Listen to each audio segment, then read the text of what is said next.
થાય એ સ્વીકારી લે કે ના આ વાત સાચી છે. ઘણા નથી કહેતા કે તું મને સાચું કે હાલ, તું મને સાચું કે, તું મને સાચું કહેશ ને તો ગમશે. ગમશે નહીં, તમને સાચું કહેશો ને તો તમે પચાવી નહીં શકો. સાચું સાંભળવાની તેવડ ત્યારે જ રાખવી કે જ્યારે તમે એને સ્વીકારી શકો ને જ્યારે તમે એને સમજી શકો. બાકી સાચું કહેવામાં ઘણી વાર કેવું થાય ખબર છે, ભવિષ્ય બરબાદ થઈ જાય સાચું સાંભળવામાં. એટલે આવું થાય. સાચું સાંભળવાની તેવડ હોય ને, સાચું બોલવાની તેવડ હોય ને તો સાચું સાંભળવાની તેવડ રાખવાની. તમારો બનાવેલ લિક્વિડ મઠ્ઠો બહુ જ સરસ બન્યો હતો. આવું ને આવું બનાવતા રહેજો. ચોક્કસ હું એટલા માટે બધું પોસ્ટ કરી રહી છું. ઘરના કામ હોય, કોઈ સામાજિક વ્યવહાર હોય, પ્રસંગો હોય કે રસોઈના વિડીયો હોય, મોટિવેશન વિડીયો હોય, મારા અનુભવના આધારે કે બધુંય નાખતા રહેવાનું એક જ કારણ હોય કે કોઈ આપણને કહેવાનું હોય કે તમે રાંધો છો ને પાછા ઘરમાં, ઘરે કામ કોણ કરે છે, તમે આમાં નથી પડ્યા રહેતા ને, એટલે બધુંય નાખી જ રાખવાનું, ખબર પડે કે આમ બધું કરીશું. એટલે મજા જો. એટલે આજે મને એ ભાઈએ હાજે મેસેજ કર્યો અમારા સમાજના કહેવાને કે ચાલો બેન આપણે એને મનાવવા જઈએ, આપણે એને કરી લાઈવે ચોટતું જઈશ. બોલો આ દગા દે છે. બરાબર દેખાવ છું? મારો વોઇસ બરાબર આવે છે? હા કે ના લખો, કારણ કે લાઈવ ચોટી જાય છે.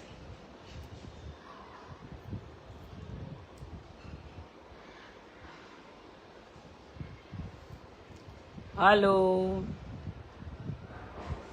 કોક એકાદું લખો કમેન્ટમાં કે લાઈવ ચોટતું નથી, બરાબર અવાજ આવે છે. બરાબર, એટલે હું મારી વાત પૂરી કરીને આપણે લાઈવ બંધ કરીએ, જો વ્યવસ્થિત લાઈવ અવાજ આવતો હોય તો. બરાબર, રસોઈ સરસ બનાવો છો, થેન્ક યુ અલ્પાબેન. રસોઈ બનાવતા આવડતું હોય ને તો જ તમારા સાસરીમાં તમારું ઓલ કહે ને કે જગ્યા બનતી હોય, નકર ભેગું ન થાય આગળ જઈને. ચલો વાતને અહીંયા પૂરી કરી દઉં. નથી આવતો હું રસિક બા? સાચું નથી આવતો?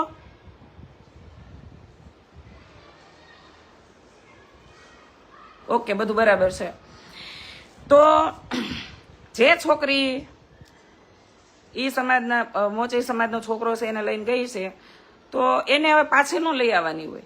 મારું તો પહેલેથી જ એવું માનવું છે કે જેને જ્યાં પવણું હોય ત્યાં પવણવાઈ ગયો.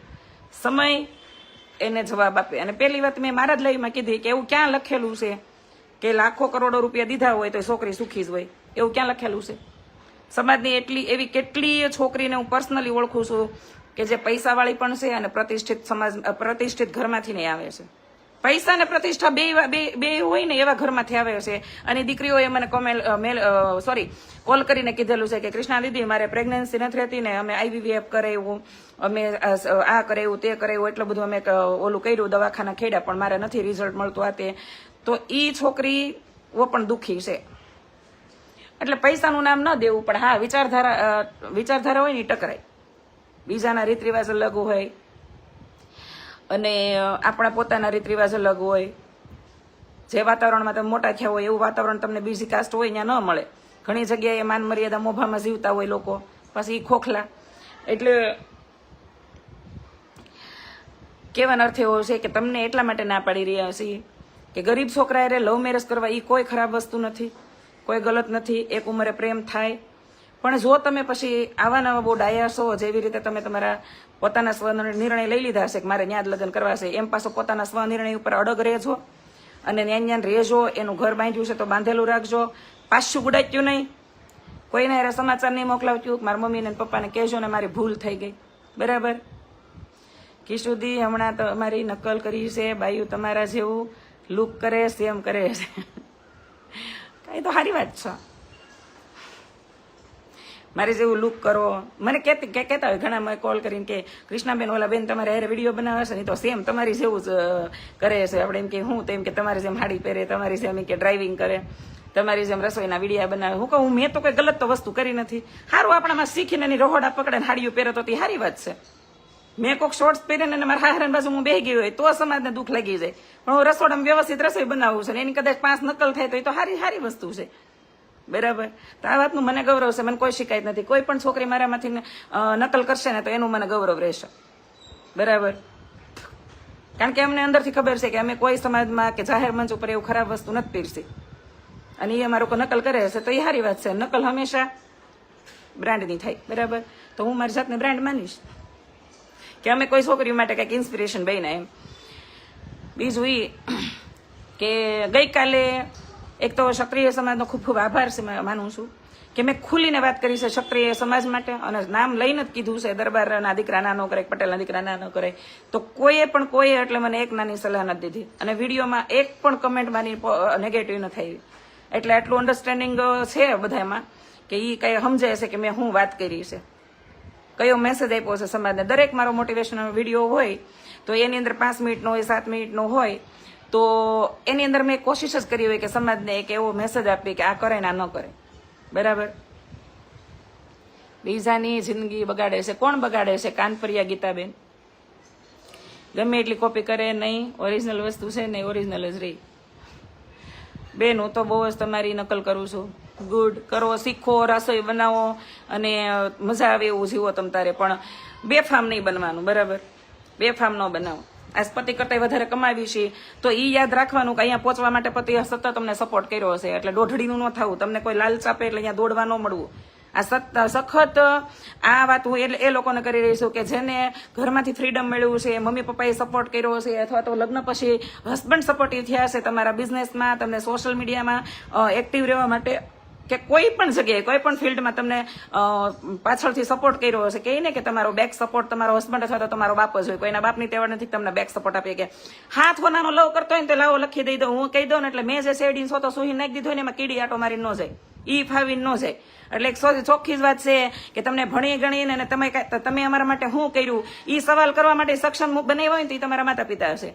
મને આજ સુધીમાં કોઈ એમ કે કૃષ્ણાબેન તમે આટલા બધા સ્ટ્રોંગ કેમ બન્યા, તો મારા પપ્પાને જ હું શ્રેય આપી શકું, કારણ કે મારા બાપાએ જ મને શિક્ષા દીક્ષા આપીને અહીંયા સુધી પગાડી હોય. પણ આ શિક્ષા દીક્ષા હું માર્કેટમાં મૂકીને અને મારા પોતાના માટે કંઈક કામ કરું, બિઝનેસ કરું કે કંઈક ઓળખ બનાવું, તો એનો બેક સપોર્ટ લગ્ન પછી પતિ જ હોય. કારણ કે પતિને કીધું જ હોય, હાહુએ કીધું હોય ને હારે કીધું હોય, તું જરીક કહેતો જા, તું જરીક ધ્યાન રાખજે, તું જરીક આને 2 શબ્દ કે, અને તઈ પતિએ કીધું હોય ને કે કરે છે એ બરાબર જ કરે છે, એને કરવા દો. તો આ તમારો બેક સપોર્ટ છે. તો બેક સપોર્ટને બહુ યાદ રહે કે એક લેવલે પૂગી ગયા પછી તમારે એમ ન કહેવાનું કે હું મારી હાથે અહીંયા પૂગી, હાથે ન પૂગી એક સમાજમાં પરસ્પર. હા, વાંઢા રખડે છે એ લોકો એની હાથે પૂજ્યા હોય, પણ પૈણા પછી જવાબદારી બંનેની એટલી હોય. જો પતિ કમાઈને ઘરે લાખ રૂપિયા દેતો હોય ને તો તમારી પોતાની ફરજ એ બને છે કે તમે પણ પત્નીનો એ ધર્મ નિભાવો. બરાબર. ઘણા આપણે મેં કેટલાય સમાજમાં એવા દાખલા જોયા છે, પત્ની વધારે રડવા મળતી હોય કે અથવા તો પત્નીથી એ પતિ કરતા ઊંચું થઈ ગયું હોય ને તો પછી આમ હાથમાં નથી રહી ગયું, એટલે હાથમાં રહેવા મળો. કારણ કે ગમે એ થાય, ગડપણમાં તો એકબીજાના સહારા પતિ પત્ની છે, એટલું યાદ રાખજો. છોકરાઓ તમને નહીં સાચવે એવું નથી કહેતી, તો તમે જેવું વિચારો એવું થાય, પણ છોકરાઓ તમને સાચવશે, પણ એ એની દુનિયામાં વ્યસ્ત થઈ ગયા છે, એની પોતાના બાળકો હશે, સંતાનો, એની પોતાની પત્ની હશે, પોતાનો બિઝનેસ હશે, એમાં સેટ થયા હોય, ત્યારે પતિ પત્ની સહારો બનતા હોય છે. તમારા હાથ હોનાના લવરિયું હોય ને એ કાંઈ તમને કાંઈ સપોર્ટ કરવા નથી આવતા. બરાબર. એટલે દોસ્તોની રીતે રાખવા, બને ત્યાં સુધી જાગે ત્યાંથી હવાર કરીને અમુક ભૂલો હોય એ સુધારી લેવાની અને ઘર સંભાળી લેવાના. અને બને ત્યાં સુધી ભૂલો થાય તો વાંધો નહીં, પણ ગુનાહ ન થવા દેવા. ગુનાહમાં આ છે કે તમે અધર કાસ્ટના છોકરાએ લગ્ન કરો એમથી અમને પ્રોબ્લેમ જ નથી, પણ તમે પાસે ન્યા ટકજો, પછી તમને પાછો સમાજ યાદ આવી જાય, મા બાપ યાદ આવી જાય, ભાઈ બહેન યાદ આવી જાય ને ઈ કહેવાની પ્રોબ્લેમ છે, ઈ છે. પણ હું બેફામ છું તો તારે લાઈવ જોવાનું જ ન હોય. રીટા માવાણી, તારે મારું લાઈવ કે તારે મારા વિડીયો જ ન જોવાનો હોય. તને ખબર ત્યારે જ પડી છે હું બેફામ છું કે તું મારામાં ડીપલી ઉતરીશ. તમારી જેવા સારી સંસ્કારી છોકરીઓ હોય ને બાયું, એને મારું લાઈવ જોવાનું હોય. મારું લાઈવ તો બહુ ઊંચા લેવલના માઇન્ડ ધરાવતા હોય ને, જેની વિચારધારા બહુ હાઈ લેવલની હોય ને એ લોકોને મગજમાં ઉતરે. તમારી જીવન થોડું મગજમાં ઉતરે, કારણ કે હું તો રાણા ને કાણા અહીંયા કેવું હોય ને તો અહીંયા જ કહી દઉં છું, પાછળથી નથી કહેતી. બરાબર. એટલે નો મજા આવે એમ નહીં જોવાનું. આજે એક ભાઈએ કીધું છે, એક બેને કીધું છે, હા મારી જેમ કાઠિયાવાડી ભાષામાં કમેન્ટ લખીશ, અમને તારા વિડીયો જોવા નથી ગમતા. મેં જોયા છે તો એ જ ખબર પડી છે ને કે નથી ગમતા, અને જોવા નથી ગમતા તો એ જોયું પાછું કમેન્ટ કરી. દરેકના મોબાઈલની અંદર લાલ બટન હોય, બ્લોક લિસ્ટ હોય, બરાબર, આ બધું હોય જ. એની અંદર સ્વેચ્છાએ બ્લોક કરી દેવાય. હે, મેં મારી જિંદગીમાં કોઈ દી ફોલોઅર માટે ભીખ નથી માંગી કે પ્લીઝ લાઈક કરજો, શેર કરજો, ફોલો કરજો. આ શબ્દ તો મેં કોઈ દી જિંદગીમાં નથી કીધો, નથી લાઈવમાં કીધો, નથી વિડીયોમાં કીધો. બરાબર. કારણ કે મારી દુનિયા મારા 2 સંતાનો છે,